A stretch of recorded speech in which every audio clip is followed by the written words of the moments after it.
नमस्कार बंधुगण, आज आम जाना आम चारिपाखे मिलूवा एक चमत्कारी गछ भुईनिम विषय।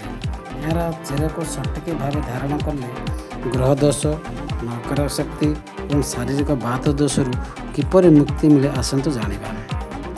ग्रह दोष नाश निमंते ज्योतिष शास्त्र अनुसार जदि आपण जातर कौन ग्रह दोष रही विशेषकर राहु, केतु कि शनि खराब प्रभाव थाए तेरे भुईनिम चेर अत्यंत शुभ होता है। शनिवार कि मंगलवार दिन यह चेर को गंगा जल धोई पूजा कर कला कपड़ा बांधि डाहाण बाहुरे धारण कले ग्रह दोष शांत हुए।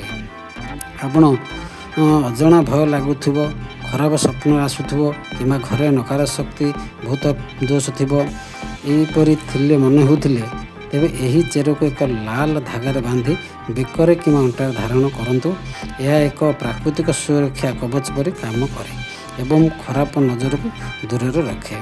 आयुर्वेद शास्त्र अनुसार शरीर में बात दोष, गंठी दोष, बिंधा, बात रोग एवं अंटा बंधा, गोड़ हाथ बिंधा आदि देखा दिए। भुईनिम चेर को शरीर श्वास करने परी किंबा ताबीज तंबा डहरिया ये चेर को भरी धारण कले शरीर में वायुर संतुलन ठीक रहे एवं बातजनित जंत्रणा उपशम मिलता है। एवं बंधुगण, प्रकृतिर अद्भुत उपहार को सठिक विश्वासर सह व्यवहार करूँ एवं यार लाभ उठातु। वीडियोटी भल लगी लाइक शेयर करूँ एवं कमेंट करी जनातु जे आपणकर ये चेर व्यवहार करने द्वारा आपण केतिक उपकृत हेले आमको कमेंट रे जनाइबाई भूलें। एवं मोर चैनल टी को सब्सक्राइब निश्चय करूँ। धन्यवाद आपण मानक।